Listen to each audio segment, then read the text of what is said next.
Welcome, everyone, to the 25th episode of the History of Arab-Israeli Conflict, presented to you by the Arab American Center for Culture and Arts. Today's topic will be about opposing Zionism from Jewish and progressive perspective.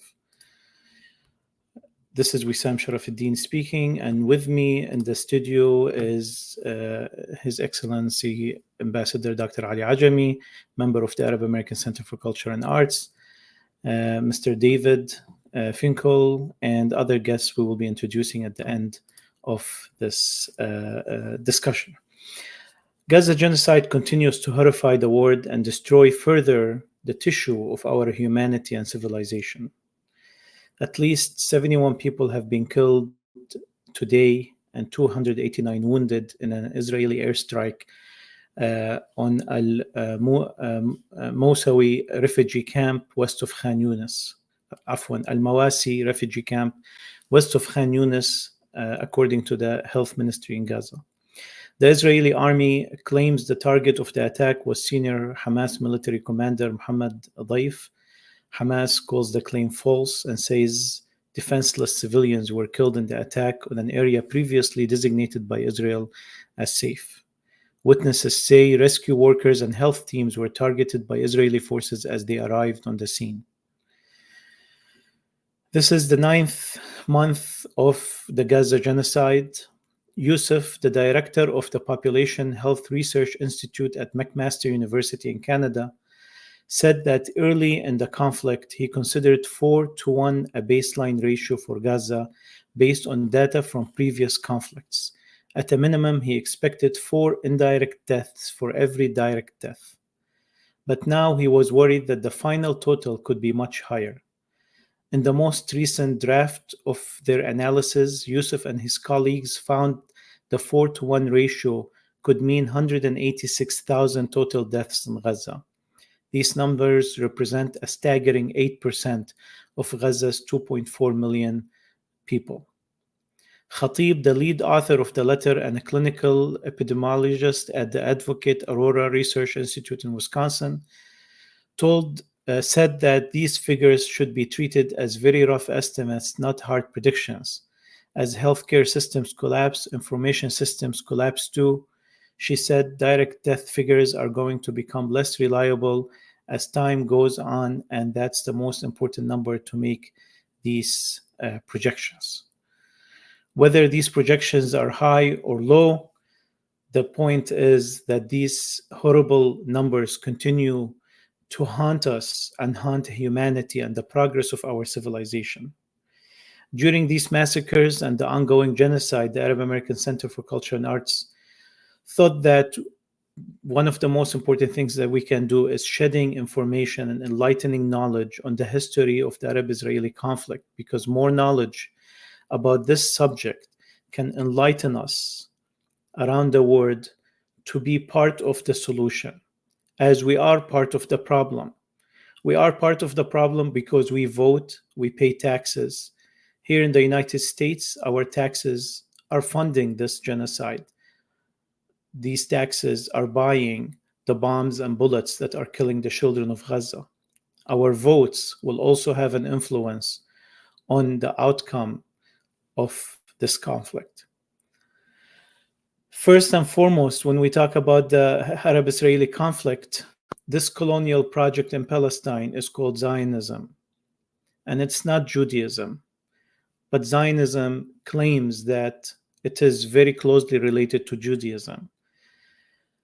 Netanyahu has said multiple times that he is the representative of all Jews in the world. He's the prime minister of all Jews, and that every Jewish person is a citizen of Israel.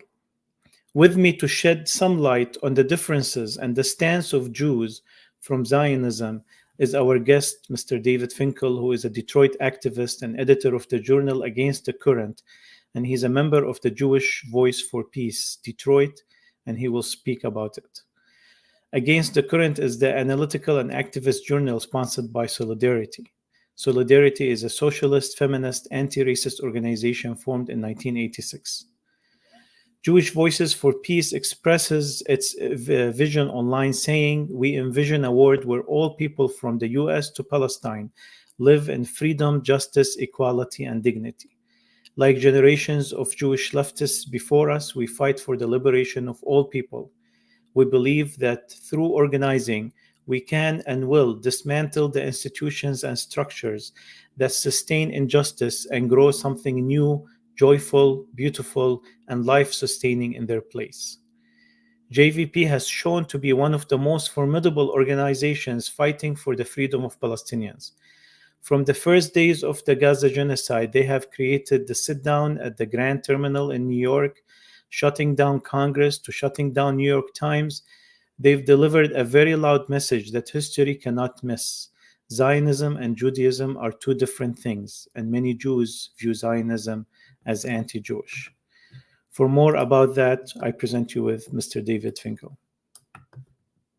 Well, thank you so much. On behalf of Jewish Voice for Peace, thank you so much for the invitation. I do feel I need to begin by talking about the present moment, and that what is happening right now over the past 9 months is absolutely shattering. Even for those of us who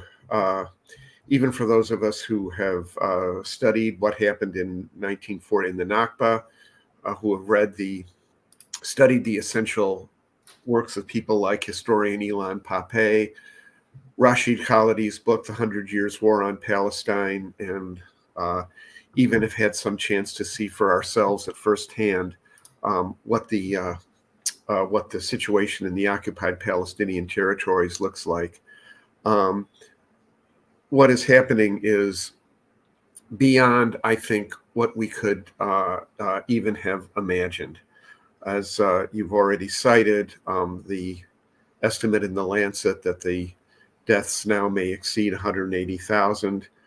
The entire deliberate destruction of the entire Gaza infrastructure and social structure.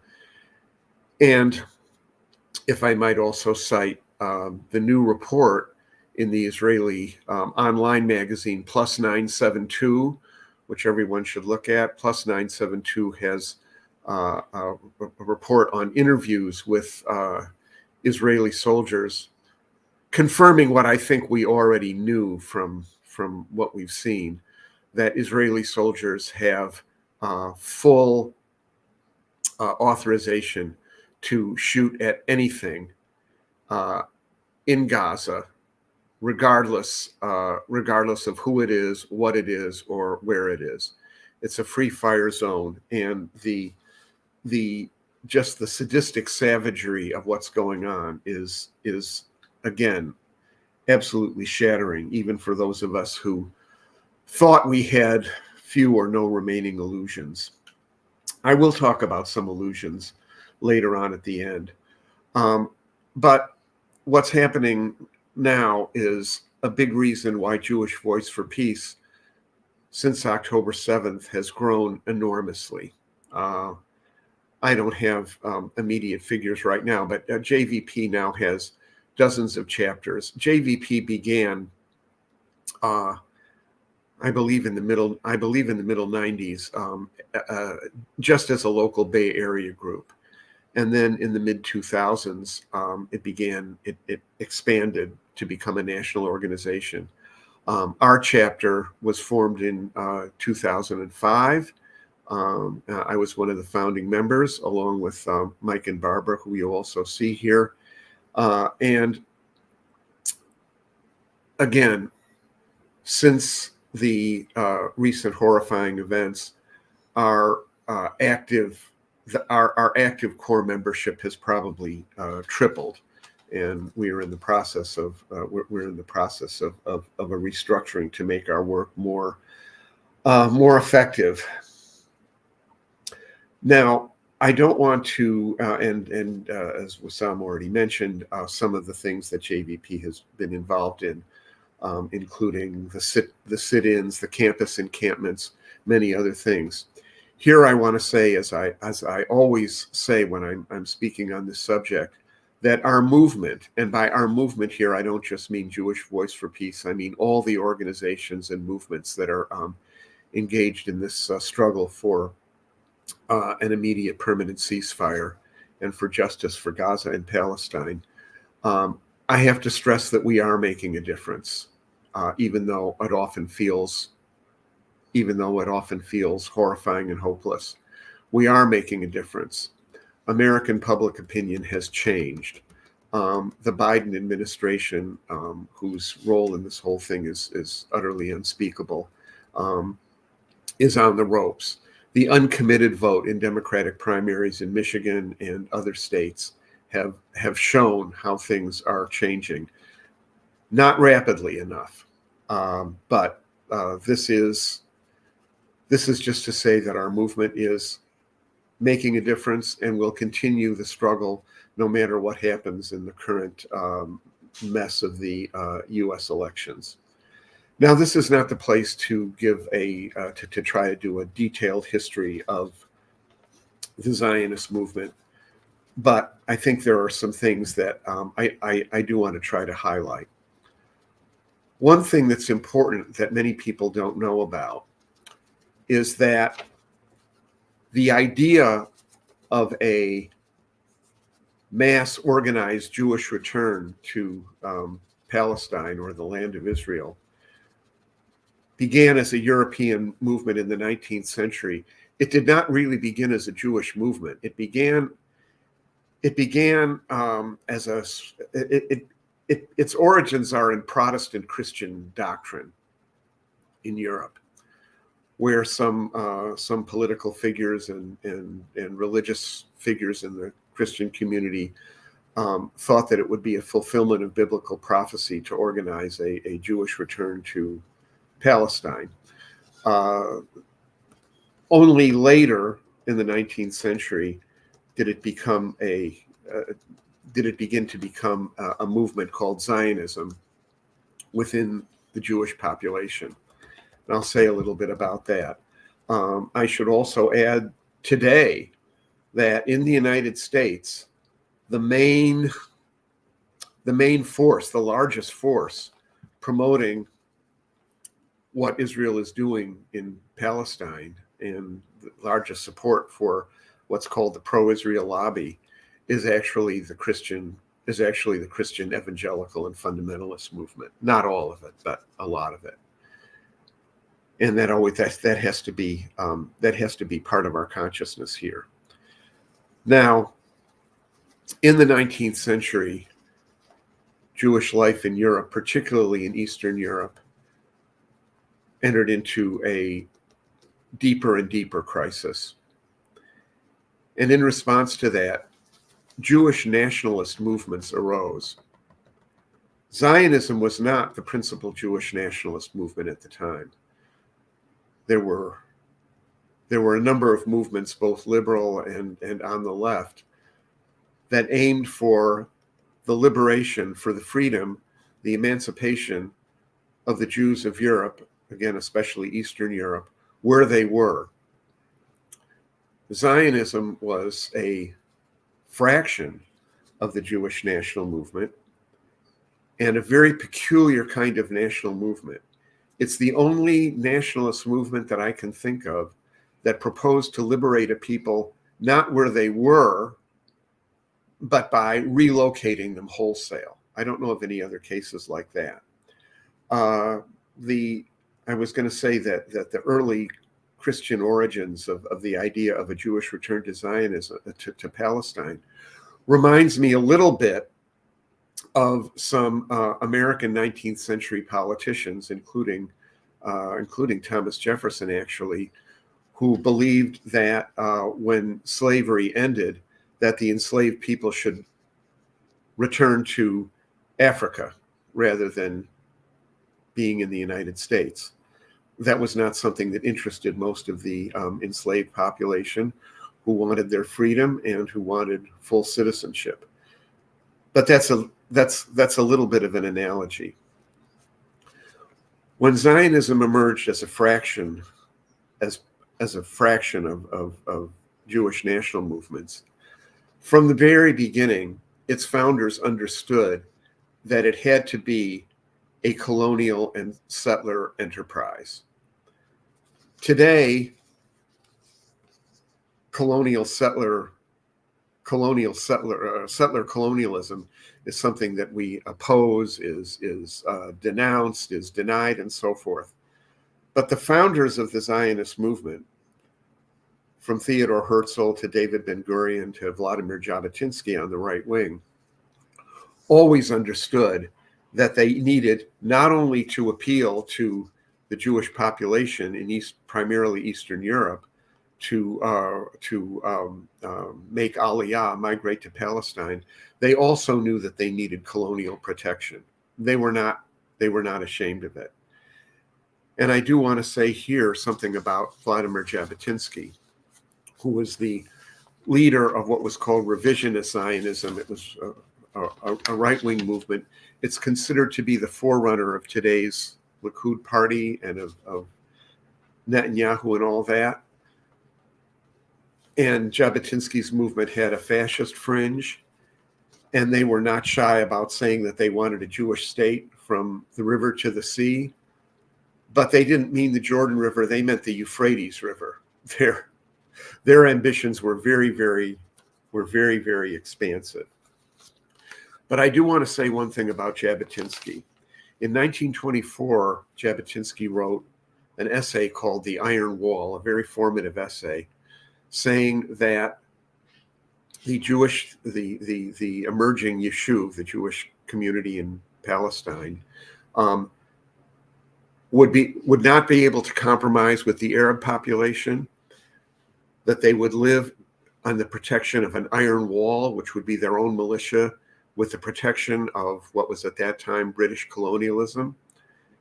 He was very clear about it, very militant about it, but he said something that I think is very important in today's context. He said, we cannot have peace with the Arab population just by offering them something. They will not accept our presence. They will not accept our colonial presence because they are a living people, and a living people will not quietly accept being occupied. Jabotinsky, in other words, never referred to the Palestinian population as two-legged beasts or vermin, the way people like Netanyahu and Yoav Gallant and today's Likud party and even more extreme right-wing figures do. So I do want to bring that out a little bit. Now, again, this isn't the place for a lengthy historical development. But there is a long-term, long-standing Jewish opposition to Zionism, or what more correctly is called political Zionism. Political Zionism was the theory and advocacy of a Jewish state. There were other kinds of Zionisms. There was cultural Zionism, which believed in the creation of a Jewish homeland in Palestine, but not exclusive, not a Jewish supremacist state, but that faded. That option faded away under the impact of reality, under the impact of the fact that the Palestinian population, quite understandably, did not accept being occupied and having their land taken away from them and their homeland stolen and confiscated. And also under the impact of what actually made the creation of a Jewish state possible. Up until the rise of Nazism and the World War II Nazi genocide, Zionism continued to be a minority population, a minority position among the Jewish population.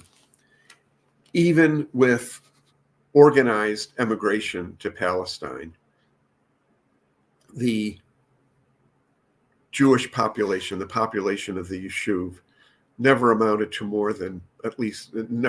amounted to at most a third of the population of Palestine until the Nazi genocide and the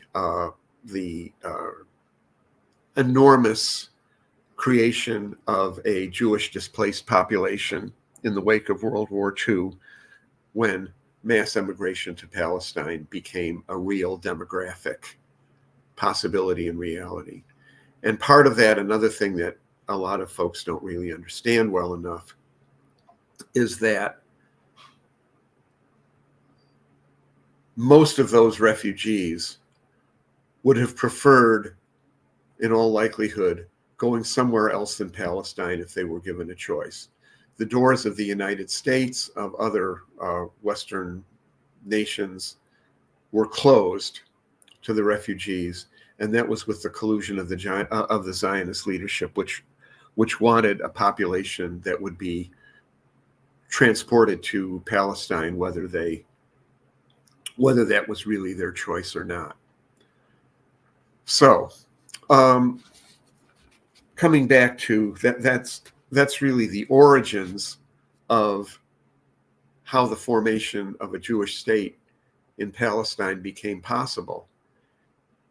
And it had nothing to do really with any fault of the Palestinian population, who weren't part of the who weren't part of the Nazi genocide, whose relations with the very long-standing Jewish communities in their own Jewish populations in their own countries, such as Iraq, Morocco, etc., had been on the whole peaceful for centuries. That's not to say everything was wonderful, or that there was equal citizenship, because for most of those centuries there was no such thing as the concept of citizenship. There were communal identities. Relations were not always smooth, not always totally harmonious, but generally peaceful, and that was all blown up. In the wake of World War II. So there is a long history of Jewish opposition. That is, before the rise of political Zionism, for many centuries, Jewish religious authorities had actually prohibited any organized attempt to have a Jewish return to Palestine, on complicated theological grounds, and also fear of the turmoil and disaster it was likely to create. They were fairly realistic about that. Jewish Voice for Peace is in the tradition of progressive Jewish opposition to the concept of a Jewish supremacist state. We reject the doctrine that the Israeli state represents us, or defends us, or makes us safe. It does not represent us. It makes us more unsafe, and it accelerates the rise of what is anti-Semitism in the United States, which is a real thing. I do want to point out on the side that prior to everything that's happened with the October 7th and the current catastrophe, the major anti-Semitic attacks in this country didn't really have to do with Israel and Palestine. The massacre at the Tree of Life Synagogue in Pittsburgh, the murderer who carried that out said very explicitly it was because that congregation was involved in immigration support work.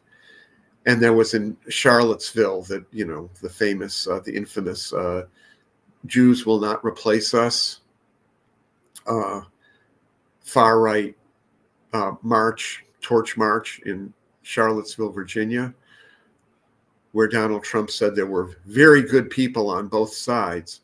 That was straight up neo-Nazism. That wasn't about Israel or Palestine. Of course, in the wake of October 7th, there is a weaponization of the charge that pro-Palestinian activism is anti-Semitic. This is a widespread lie that's being promoted through much of the media, in U.S. Congress, and the attempt to criminalize pro-Palestinian activism, which is one of the major emerging threats to democratic rights in this country. What JVP stands for, and I will begin to wrap up here, Jewish Voice for Peace is committed to a future of equal rights and equal security for Israelis, for Palestinians, and for all people who live in Palestine, and of course for those who were expelled from there in terms of the right of return. We are not a Palestinian or an Israeli organization. We are a U.S. social justice organization. So we don't have the standing or the competence to draw a map or create a or create some formula for what the exact future of that is going to be, what could look like. We believe in the principle of equal justice, equal rights, equal citizenship, equal security for whatever kind of configuration can come out of the current catastrophe. I do want to say that the horrifying events that have unfolded since October 7th, on the one hand, show the absolute critical importance of arriving at that kind of solution. But at the same time, these events, the national trauma, the Israeli national trauma of October 7th, followed by the genocide in Gaza, has pushed the possibility of that kind of equal rights and equal justice solution much further back. And this is part of the tragedy, which has been going on for a long time, but it's now much worse than it's ever seemed in the past. I want to conclude by talking about a few illusions that exist and that continue to fuel this ongoing tragic genocide. There is an illusion that Israel can permanently deny the national existence and the national rights of the Palestinian people as a nation. That's an illusion that has become more and more deeply ingrained in Zionist ideology and, frankly, in Israeli society, as the Israeli left and the Israeli peace camp has been so severely weakened. Corresponding to that, but because that is an illusion, that Israel can permanently deny the national rights of the Palestinian people and their very existence, that gives rise to another illusion, that brutal force by itself can make the Palestinian people leave their homeland. And it's part of the implicit and increasingly explicit goal of the massacre in Gaza to create a massive ethnic cleansing in Gaza and indeed in the West Bank too, that will force Palestinians out of their homeland. So the first illusion gives rise to the second, even more deadlier one. I think one of the biggest delusions is that of U.S. policy. The delusion that normalization, what they call normalization with Saudi Arabia and other Arab kingdoms and right-wing regimes, will create quiet in the Middle East, and the issue of Palestine will just go away. Just a few days before October 7th, I believe it was Biden's national security advisor who said that the Middle East is more quiet than it's been in decades. That delusion has fueled U.S. policy, and I have to say that as distressed as I am as a Jewish person to be watching this massacre, I'm even more sickened by what the government of my country, the United States, has done in regard to this. And it's let's face it, it's bipartisan. It's genocide Joe Biden, and it's the Republicans who are the MAGA Republicans who openly applaud the massacre and the genocide. And finally, I want to say that I do want to mention an illusion that exists, I think, among at least some of the allies of the Palestinian movement, that Israel itself is nothing but a settler colony with nukes, kind of like an Algeria with nukes, and that somehow under military pressure or something like that, that the settlers, that is the Israeli Jewish population, will leave and go away. And that is not true. As Rashid Khalidi and others have very clearly analyzed and pointed out, unlike some other settler colonial projects, the Zionist one created a nation state in Palestine. It's not my nation state. It's not what it falsely claims to be, the nation state of the Jewish people of the world. But it is a nation state in its own right. And it will not just disappear in some magical way. There needs to be a way in which, and it is a very complicated and crisis-ridden society. We could talk about at length the multiple crises confronting it, but that does not mean it is going to disappear. I happened to be listening to this morning on the public radio program On the Media, which you can hear in Michigan. I'm sure you can hear it in other places on public radio. And the second half was an interview with a Palestinian human rights activist, Iyad al-Baghdadi, who was he was for most of his life a stateless exile who now has finally achieved citizenship in Norway. He was very eloquent on the point that what's happening in Palestine is more like the South African situation than the Algerian situation. And it has to be resolved in some kind of way with equal citizenship. I suggest listening to that. And I'll conclude with something that the great, courageous Israeli exile historian Ilan Pappé said when he was in Detroit recently, giving a number of absolutely brilliant talks, which I'm glad to say Jewish Voice for Peace in Detroit helped to organize along with others. Professor Pape said that he sees this as the beginning of the end of the Israeli settler colonial project, the beginning of the end. Though he says the next couple of years are going to be absolutely terrible. But in the long run, the inviability of this project as a Jewish supremacist settler colonial state has now been exposed and will begin to unravel. I know he's right about the first part, that the next couple of years are going to be horrifying. I hope he's right about the second.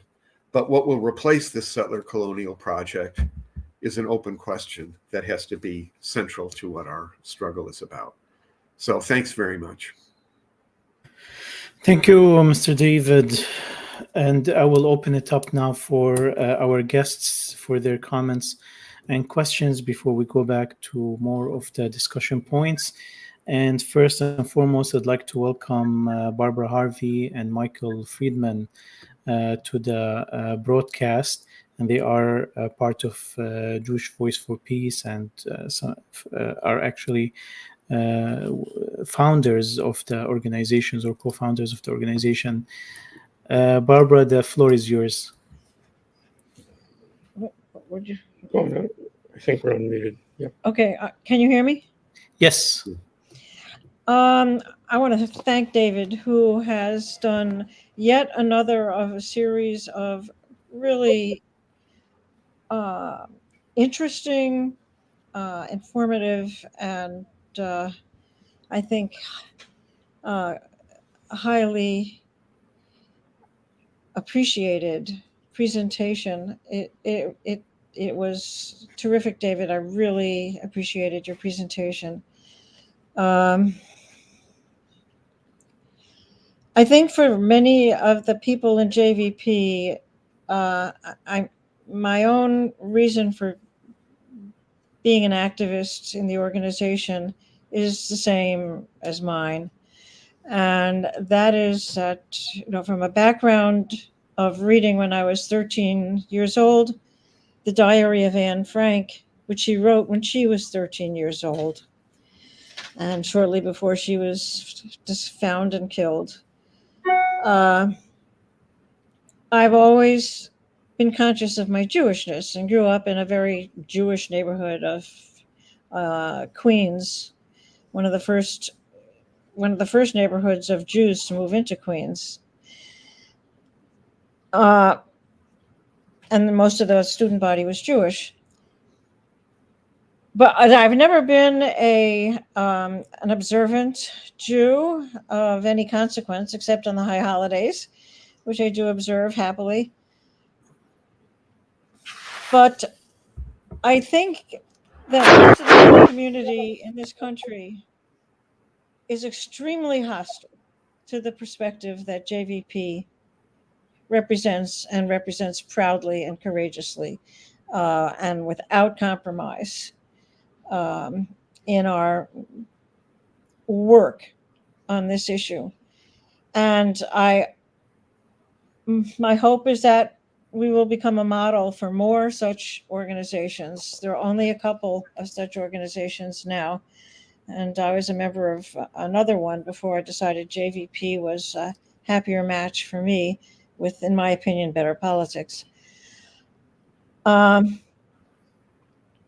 I think I just want to express how important I think it is for this message to be brought by Jews, and particularly before audiences in higher education. Even kids in high school are not ready for this stuff. But by the time they get to college, they are ready for this stuff, and it's really time for them to hear it. And that's where I have made my own personal focus as a speaker whenever possible, because I think that the community of local college and both undergraduate and graduate students and faculty are incredibly hungry for this kind of information and engagement with the issue, and so grateful for the work of JVP, particularly within Detroit's Palestinian community, which is the largest, along with, I think, Chicago's, in the entire United States, of Palestinian Americans, and also of Jews. The Jewish community in Detroit and Chicago are the two biggest in the country. That I know as a fact. And the Jewish community was absolutely horrified by our positions and activism when we started, and has gradually not changed its position at all, but kind of stopped its hate speech against us. And they would constantly send their activists to our presentations for the sole purpose of trying to ask very belligerent questions and make disruptive statements at our public events. That is large, I think, probably totally in the past at this point. At this point, we have had an impact on the younger adult local Jewish populations of our respective chapters. And I think it is an extraordinarily important beginning of something that we cannot and should not turn our backs on, because nobody else has had the courage to do this work. And it has had a huge impact within the Jewish community, I think, the younger Jewish community, as well as the broader community, which knows absolutely nothing about this issue. which is horrifying, except for the local Arab community, which knows everything about it. So I want to thank David for the work he did, because it continues this activism and tradition that we have and strongly endorse, and hope to see more of it. And it has always been a pleasure to speak to Palestinian American audiences in particular, for which I have been personally very grateful to have been asked to do many times. Thank you, Barbara. We'll get back also to Michael if he likes to add something, but I want to go now to Dr. Ali Ajami, who is joining us from Europe. And before his phone dies, Dr. Ajami, please go ahead. Yeah. Thank you, Wissam. And I want to start by thanking David for what you stand for the values you are defending, for your strong support to the Palestinian cause. But here, let me ask, I just have one simple question to you. And it's based upon knowing. I would love to know what you stand for, David. Is it based on religion or history or politics, or simply because it's a fair cause you're standing for? Would you like me to address that right now? Yes, please. Yes, please, because I'm afraid that my phone is about to die. I would like to hear it from you directly. Okay. Well, I would say for members of Jewish Voice for Peace, there are a multitude of motivations. For some people, it is a religious motivation, and for some, that's, in my case, I'm a secular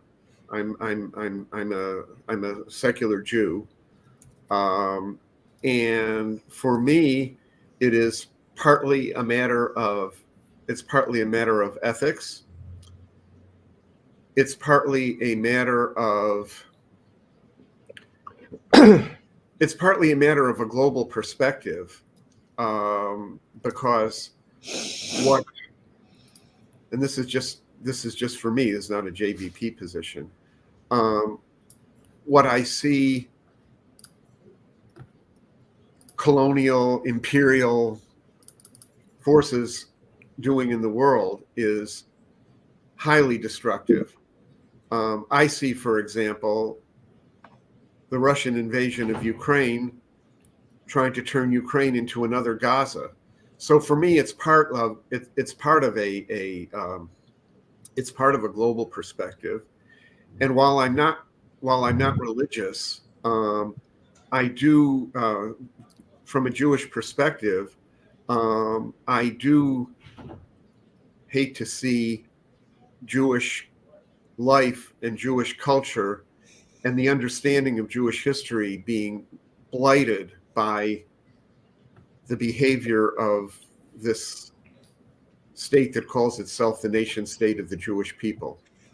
There are multiple Jewish perspectives, and I don't claim by any means to have the only one. And I don't want to see, I believe that Israeli society itself is in the process of a slow motion national suicide. I don't like to see that. I don't like to see any country committing suicide, beginning, of course, with our own, the United States. So I would say for me, it's not religious per se. It's ethical, it's partly cultural, and it's more than anything else. Okay, David, permit me to ask another quick question. You mentioned that the Zionism as a body is not big, is not huge. What makes Zionism so strong? Well, I said just historically, before the Nazi genocide, Zionism was a minority movement in the Jewish population. The trauma of the Nazi Holocaust certainly made a lot more Jews, a lot more, if not ideologically Zionist, highly sympathetic to the idea of a Jewish state. And more than anything else today, since 1967, and even more since the 1970s, the Israeli state has established itself as a bulwark of global counterinsurgency. It is not only highly intertwined with the U.S. military in a way that's become, part of what I would call the U.S. permanent war economy, but it's an exporter of counterinsurgency technology and equipment. For example, the surveillance equipment that the Saudi regime used to track Jamal Khashoggi. Okay, that technology was supplied to them by Israel. That NSO thing, and I really recommend in this regard Jeff Halper's book, War Against the People, Israel, the United States, and Global Counterinsurgency, I believe is the full title of the book by Jeff Halper. It's very, very important. And there's another new book on the same subject, but I don't remember exactly what it is right now, but I think that's the pillar. It's Israel's structural role now in global counterinsurgency, even more than Zionist ideology per se, which is in some way fading.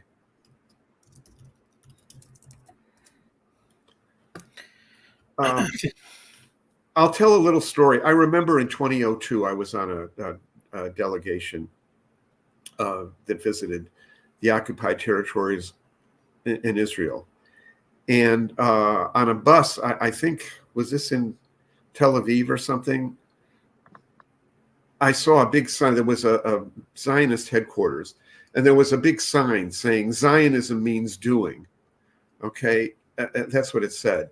And at first, my initial response was sort of sickened because, yeah, look at what they do. And then it suddenly occurred to me, that sign is in English. It's not in Hebrew. That sign is more an appeal to tourists than it is to the actual Israeli population. So that's a little story. I mean, Zionist ideology is no longer, it still exists, it's still powerful, but it's not the main thing that makes Israel powerful and destructive at this point. Thanks, David. Thank you. Thank you, David. I'll go to Dr. Muhammad Ajalani from Paris. Do you have any comments, doctor, or questions? Thank you, Doctor. Thank you, Mr. David. I am very happy to learn some Jewish are for peace. It's very important. But I didn't see in your words, you didn't talk about peace camps in Israel, Shalom Ashkav, about you talked about Ilan paper, yes, but it's not enough. There are a big movement in the 90s for peace, but now I don't know what's happened to Shalom Ashkav. And and my question for you is, how important are your organization between the Jewish community in the United States, and how language link you have with Israeli camp of peace? And you think that Israel can hear you, can accept a solution for Palestinian, because now Israeli is radical, is very radical wing, and they didn't accept any proposition. Even the image of Israeli and the image of Jewish after this war of Gaza has destroyed. Israel is isolated, and population in Europe, in United States, are against the policy of Israel. How can your organization can help to change this image and to bring peace in the Middle East and to save this region from violence and killing? Thank you, Dr. David. Thank you, Dr. Muhammad. David, how can JVP help in protecting the, changing the narrative and helping in finding a way for peace?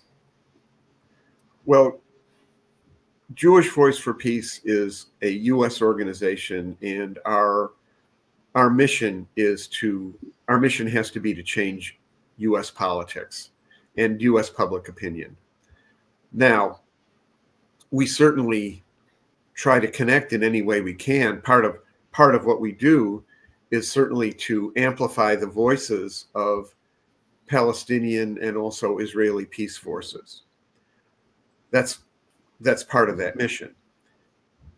The Israeli, what was a strong Israeli peace camp, particularly in the 1980s around the war in Lebanon and so on, is much weaker now. Shalom Achshav, that's Peace Now, is much smaller. In the Israeli parliament, in the Knesset, the only voices for peace, really, for peace with justice, are the Arab-led parties and Hadash, which is a joint Arab-Jewish force, with just a few seats in parliament. The Israeli Knesset is now from the center right to the hard right to the extreme far right. So that's realistic.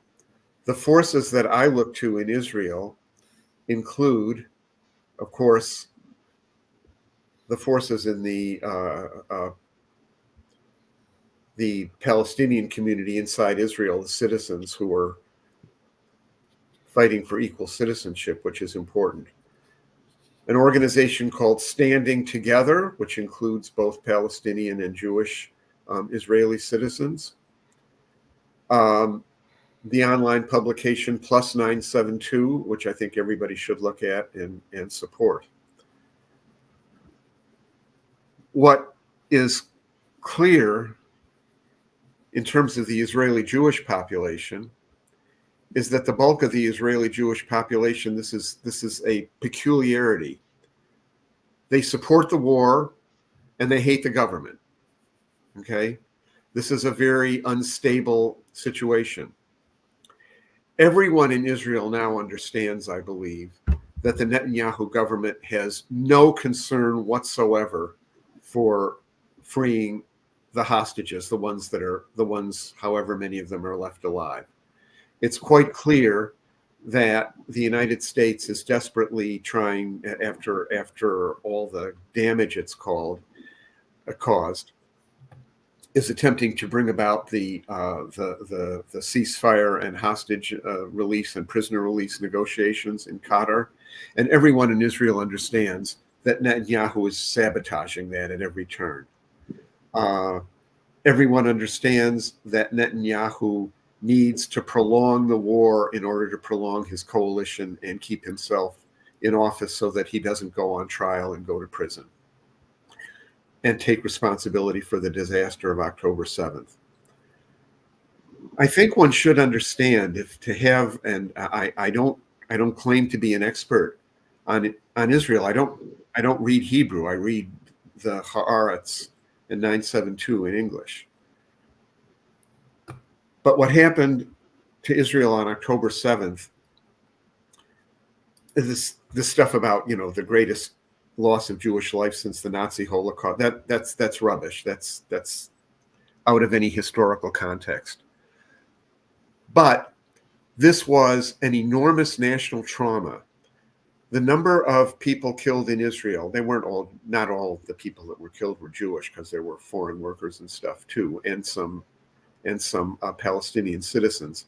But 1,200 people killed is slightly more than the total number of Israeli citizens who died during the 5 years of the Second Intifada, 2000 to 2005, in the various bombings, the suicide bombings, the various attacks, and so on.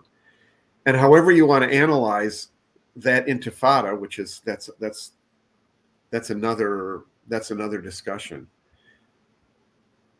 Those years played a huge role in severely weakening the Israeli left and the peace camp. I should mention, by the way, along with Standing Together and Plus 972, the human rights organization B'Tselem, which does heroic work in exposing the settlement projects and other human rights abuses.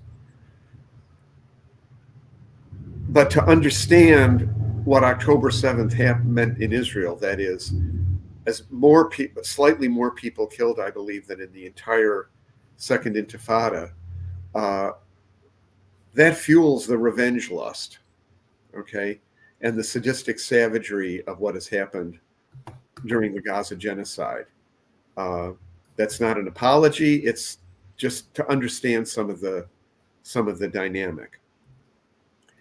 As it becomes clearer and clearer that Netanyahu, and especially his far-right settler ministers, Ben-Gvir and Smotrich, don't care a bit about the lives of the hostages, people are pouring back into the streets to and protest about that, and the beginning of a new peace camp may emerge.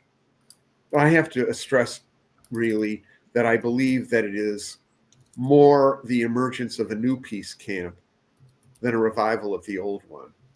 As important and heroic and dedicated and courageous as the old peace camp was, it doesn't play anything like the role that it once did. It has to be a new peace camp with a more realistic view about the illusion that Israel can make the Palestinians just go away. Has to emerge from scratch, and that's the task of people in Israel. JVP's job is to deal with U.S. public opinion and the U.S. Jewish community. Thank you, David. I have a few things I'd like to go over with you before the end of our episode. But before we go there, I have an important question I want to ask you, really. The Holocaust Museum, we have one here in the Detroit metro area. There are ones all over the country. Do you have any knowledge of what is the position of Holocaust museums regarding what's going on in Gaza? We would imagine that a museum that is commemorating the genocide of the Jewish people with a slogan that never again would be opposed to any kind of mass slaughter of people. Have you had any experience as JVP or at a personal level of communicating with these museums, or are they under political or economic pressure to stay off course? Well, I do know that in Detroit there are weekly, not every week, but there are Sunday vigils. There's one tomorrow at the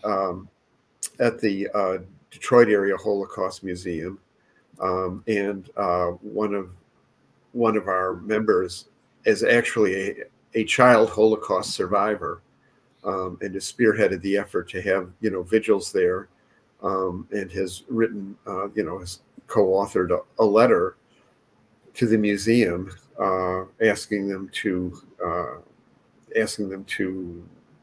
take a stand on the genocide in Gaza. I don't know where that stands, and I don't follow I don't really follow the politics of the Holocaust museums in any kind of kind of depth. I do find it. I mean, there's nothing wrong with having museums memorializing the Holocaust in the United States. There's nothing wrong with that. I do think it's rather the Nazi Holocaust was not carried out in the United States by Americans or against Americans. The genocide of the Native Americans in the United States was carried out in America by Americans against Native Americans. And so I really think that there should be at least one, if not more, Holocaust memorial museums related to the Native American genocide in this country. But I'm not really knowledgeable about the detailed politics of the Holocaust museums in this country. I do not follow it. Barbara, do you have any input on that? No. Okay. No. Are these vigils? Do they happen? Are they welcomed, or do they happen just on the public space? No, they happen. They happen on the sidewalk and the street outside. There's one tomorrow at 3:00. Tomorrow, Sunday at 3:00. Okay, so they're not done. They're not co-organized by the museum itself. It's despite of the museum. Okay. Right. Thank you. I have a Poos research that was a little bit old. It's in 2011, and some of it is in 2015. I wanted to share some statistics and get your input on it. I'm sure that there are some opinions that changed. Also, there is a wave of enlightenment and just getting more educated on the subject by Arab Americans, by Jewish Americans on the subject of the conflict in the Middle East. This research says Israeli Jews say Jewish state, strong diaspora, both the Jewish state and strong diaspora, both necessary for long-term survival of Jewish people. This statistic is for Israeli Jews. So for Jews living in Israel, 91% say that it is important for the safety of Jews to have a Jewish state. What would you say to those people who have voted that they feel a Jewish state is important for the safety of Jews? Well, as far as what Israeli public opinion looks like today, I couldn't really say. I think that as far as American Jewish opinion is concerned, there's now a polarization, and particularly among younger Jews, support for Israel has greatly decreased for all kinds of reasons, primarily looking at what the Israeli state actually does, as opposed to what it claims to represent. As for Israeli Jewish attitude towards the so-called diaspora, I don't like the term diaspora. I'm not living outside my homeland. Okay. So, I think that's, I don't like that terminology, although I do understand what it means. Mm-hmm. Okay. Another statistic says 1/4 of U.S. Jews have lived in Israel or been there more than once.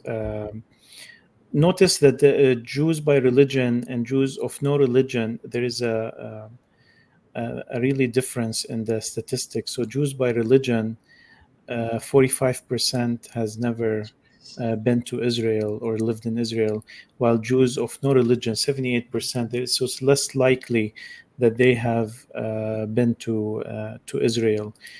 Do you think that and there is an effort to always encourage if you saw the documentary Israelism, Yeah. it shows an organized effort for Jews to visit Israel. Do you feel that this has an influence on the opinion of Jewish Americans?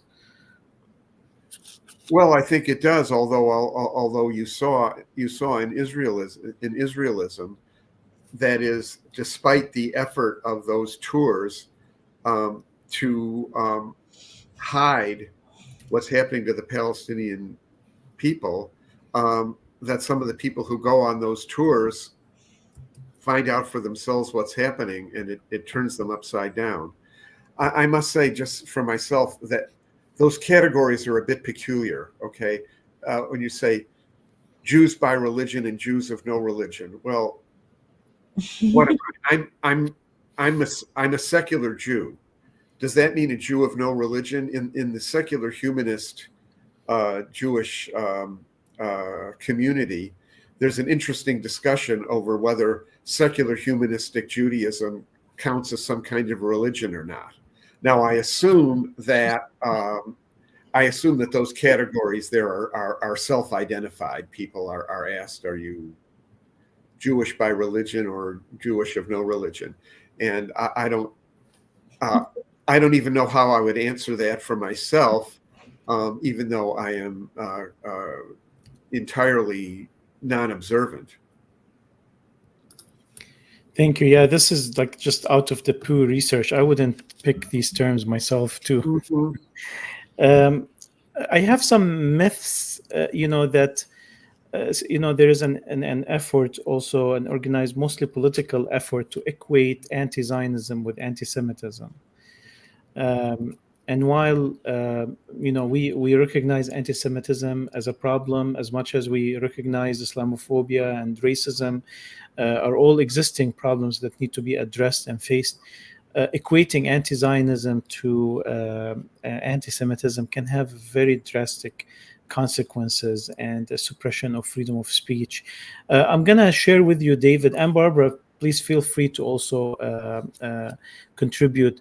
I'm going to share with you some of the statements made, I call them myths, by Ronald Lauder, the president of the World Jewish Organization, in arguing, equating anti-Zionism with anti-Semitism. So one of them, he says, anti-Zionism denies Jews their right to self-defense.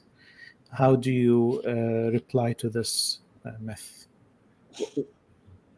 What does that even mean? Right. What he means by it is that anti-Zionism denies Israel the right to so-called self-defense. So this is not only is that a myth, it's a sort of a meaningless mystification. Of course, Jews have the right to defend themselves if they're attacked. What Israel is doing is not self-defense. So, a lot of these things, as you put them up, we'll see that they are almost designed to be meaningless. Mm-hmm. Okay. Let's then look at more of them. Anti-Zionism denies the historical connection of the Jewish people to the land of Israel. No, anti-Zionism does not deny a historical connection of the Jewish people to the land of Israel. There are all kinds of foolish symmetrical myths. One is that the bulk of the Jewish people today are directly ancestrally connected to the ancient Israel. And there's a sort of a symmetrical myth that all the Jews, especially of Europe, have no ancestral connection to the land of Israel. They're all descended from the Khazars or something like that. Okay. First of all, this is all nonsense. I will say that all simple ethnic origin stories of the Jewish people all simple or simplistic origin stories are false because it's very complicated. It's quite clear, by the way, that in the Roman Empire, something like 10% of the population were Jewish, and that's more people than could possibly have simply, emigrated from Judea or ancient Israel. But there's another, it's certainly true that the religious culture of the Jewish people originated in the land of Israel, and of course underwent enormous evolution since then, primarily in Mesopotamia, in Iraq. Okay. But let's suppose that we were having a rational discussion of the Israeli and Palestinian nations today. Now, that's a stretch. It's never easy to discuss Israel and Palestine rationally. And in the era of Donald Trump, it's almost impossible to discuss anything rationally. But if we were having a proper, rational, political discussion of the questions surrounding the Israeli and Palestinian nations today, would we really be starting by arguing about whose ancestors may have lived there 2,000 or 3,000 years ago? Of course not. Okay, so there's another mystification here. Anti-Zionism does not deny the historical connection of the Jewish people or Jewish religious culture to the land of Israel. It denies the proposition that gives the right of a Jewish supremacist state to expel and subordinate the indigenous Palestinian people today. And there's also complicated arguments over whether the indigenous Palestinian people of today, or some of them anyway, in some of the older villages, may have in fact been direct descendants of the Jewish people, ancient Israel. That's possible. It's interesting from an ethnographic and anthropological point of view, very interesting, but it should have nothing to do with present day politics. Okay, thank you. Barbara, Michael, feel free if you want to add anything. Michael would like to chime in. I'll just have a couple of observations on points David made. One focusing on Jewish Voice for Peace. I mean, I think that what's happening now is that, and I say this, that Netanyahu is JVP's best organizer. In other words, as Barbara said earlier, when we started out, we got no traction in the Jewish community. The traditional Jewish community did not want to listen to this point of view. What's gone on in Israel now has opened up spaces, not that people are convinced, but people are willing to listen because there's a discomfort about what's going on in Israel from a Jewish point of view. There are people who supported the state of Israel uncompromisingly are concerned about it, but it doesn't quite go beyond at this point. They shouldn't be killing so many women and children. That's a terrible thing to do. Why are they doing that? But that at least allows them to move the Jewish community to understand the settler colonial nation of the historical origins of the current state of Israel, and why that might be happening. I think is the task that JVP has before it, and there are possibilities for that. The other thing I would say is that I always find it interesting that there was a whole thing that the United States foreign policy is based on a two-state solution. And then it sort of seemed to back off that because that seemed impossible. But the whole assumption about a two-state solution is these two people cannot live together. Right. It is impossible for them to live together. That's a premise that I don't think is an acceptable premise, because the right wing of the Likud government now also wants to have from the river to the sea, but they want it to be an all-Jewish population. And when people say from the river to the sea is an anti-Semitic remark, because they assume that the Palestinians are saying we want to wipe out all the Jews and drive them into the sea so Palestinians can be free. The whole notion that Jews and Palestinians could live together in a state of justice and equality and freedom is incomprehensible and as part of the political discussion today. And that's what has to begin to change. I think Jeff Halper talked about decolonizing the Jewish mindset in Israel. And the last thing I would observe is that what makes me uncomfortable is sort of the mixture of religious extremism and state politics, whether it's Christian nationalism in this country, Muslim fundamentalism in Iraq or Iran, or even among some Hamas perhaps, Hinduism nationalism in India. It's when the state and the religion come together, and you feel that you have to run the state according to God or Allah's preachings. When those things are really unknowable to humans, it's very dangerous and very, very difficult. And I think we need to get beyond that. And the last thing I would say about Zionism and anti-Semitism is the most vocal Zionists in the United States are Christian nationalists, who are fundamentally for the influx of Jews to Israel because they believe the Messiah is coming. And when the Messiah comes, you either convert or go to hell, which does not seem to me a very pro-Jewish or very pro-Semitic attitude. But that's what the government of Israel is relying on for their support here, because they're even realizing that the Jewish community is fracturing.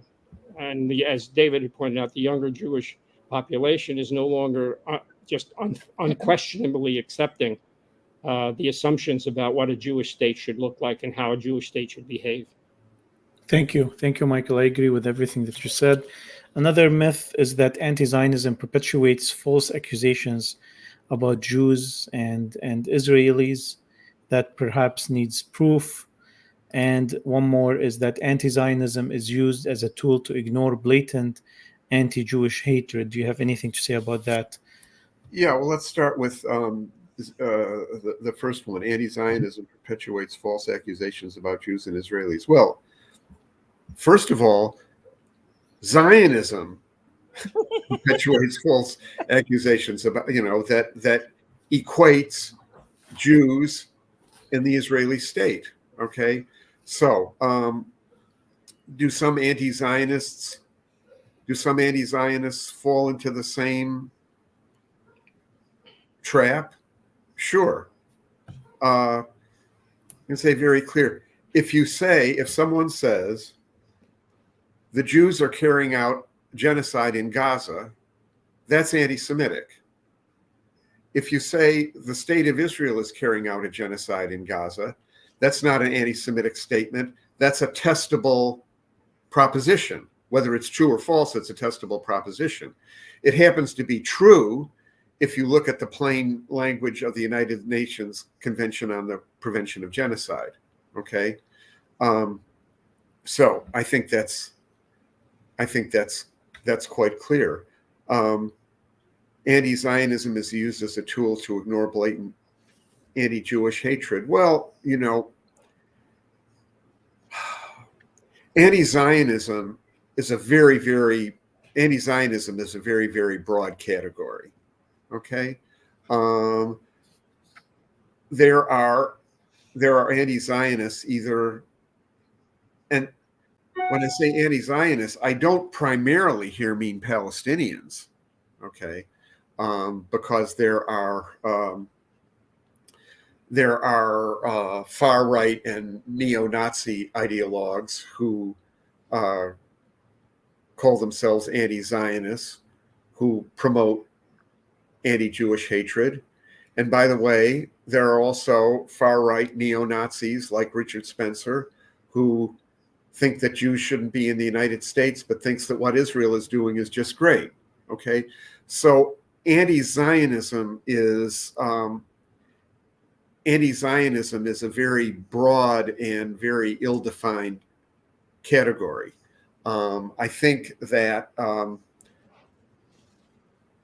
in JVP, we call ourselves the largest progressive Jewish anti-Zionist organization.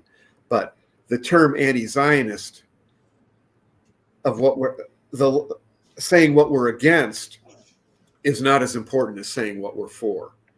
And this anti-Zionism is a very, very broad category, which is why you can use it to promote all these stereotypes. I would add that I think I don't know whether it's just the current period, but I think that we are in a period in which there is a lot of angst within the Jewish community, within the U.S. Jewish community, about the state of Israel and its character. And some small portion of the non-Jewish population, which is almost all the rest of the population of the country, which is unaware of this sort of dynamic. And that there has been huge, on the other hand, tearful expressions of gratitude here in Detroit from the Palestinian and Muslim communities for the work of JVP to try to create tolerance, understanding, and goodwill going in both directions to the extent that we can, as well as some sense of the history and the nature of the issues that we have to confront, such as we're doing today. This has been a great discussion of what some of those issues are.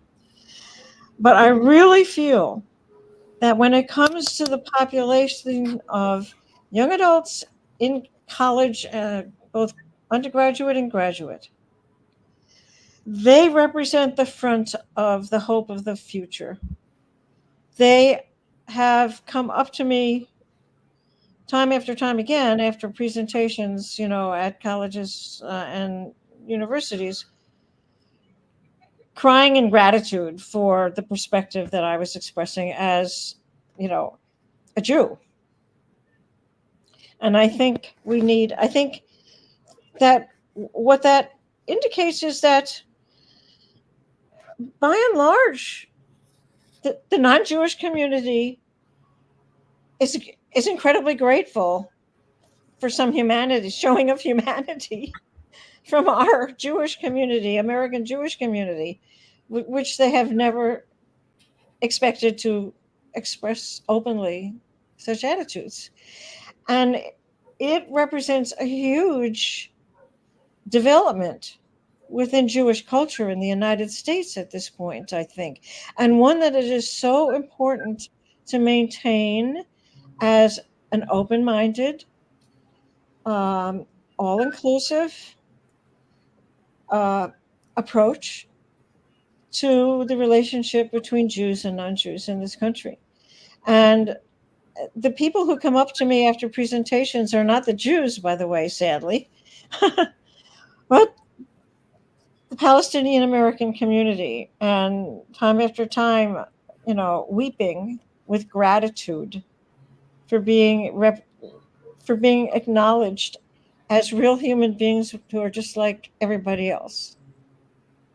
And we have to, I think that work is more important than everything else that we do. It overrides. It speaks directly to the emotional, issues, which are huge. They're for everybody. That's true. I think this is one of the major events in my lifetime. The Gaza genocide has changed many things, has changed understanding of so many things. It also created new currents and new way of dealing with our issues as humans. I feel more responsible about any struggle of any people that's taking place anywhere on earth after the solidarity that we saw with the Palestinian crisis.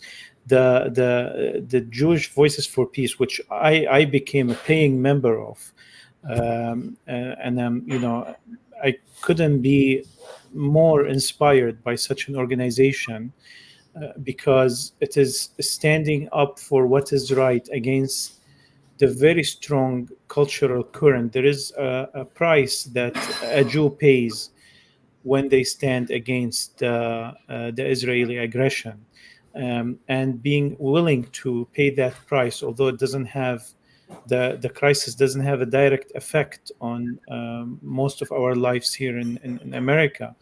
But we are part of that political structure that creates such a struggle. Standing up against that is just very inspirational, and has also stood as a very strong defense against all the propaganda to discredit the Palestinian struggle. Whether when someone tells me this is an anti-Semitic struggle, tell them, what are you talking about? This is led by the Jewish Americans.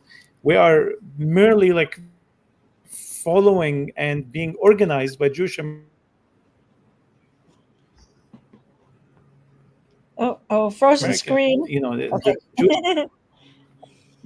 Jewish Americans have spearheaded organizing the effort and standing against what's going on. And from the first days, that was very inspirational, and it gave us a lot of courage. It gave us a lot of enthusiasm to actually stand up and speak up without being targeted by ourselves. As we've seen in our presidential debate, the word Palestinian was used as a slur. And his presidency haven't even started, if God forbid he will reach to presidency, President Trump, and he's already using the word Palestinian as a slur. So imagine the attitude of the administration towards the Palestinian struggle. But at any case, we really went over time, and I want to wrap this up. There were a few more statistics I want to share with you, but I will keep maybe for another time. I wanted to finish with a few messages. One of the messages is I want you to American Jews, and the other message I want you to address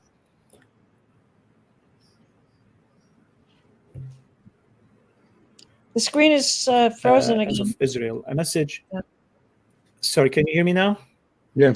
Yeah. Yes. I just wanted you to share a message with our fellow American Jews, and another message with our fellow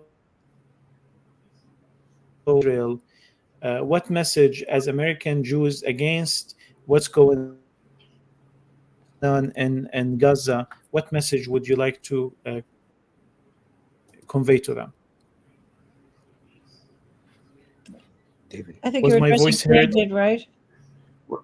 Well, both of you can participate. Yes, go ahead, David. What message do we want to send?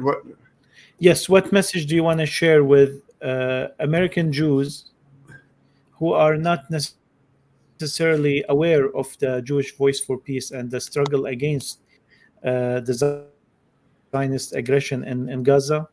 And another message to actually Israeli Jews. We're going to take that clip out and send it, and maybe they will get that message from you. Well, what I have to say to American Jews, first of all, if anybody's interested in Jewish Voice for Peace, you can go to the website jewishvoiceforpeace.org. You will find a lot, including a daily, during weekdays, a power half hour for Gaza, where we do some lobbying and messaging to Congress and so forth. So anyone's interested in Jewish Voice for Peace. My message to American Jews, or actually people in general, is every individual or congregation or organization is responsible for living up to its own ethical values, whatever they are.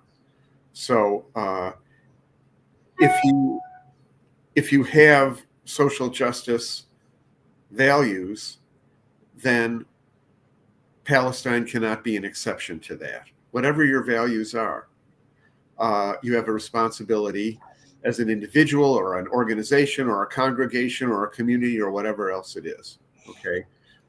You have a responsibility to live up to that. So look at your values, look at your principles, and make sure that you apply them to the issues of Palestine as you would to any other issue, civil rights in the United States or anything else. as far as Israeli Jews are concerned, any of them who wish to, any of them who are interested in what we have to say, if you are working for peace, if you are working against this genocide, if you have something to say, we will attempt to magnify your voice to our American public and our American Jewish community as best we possibly can.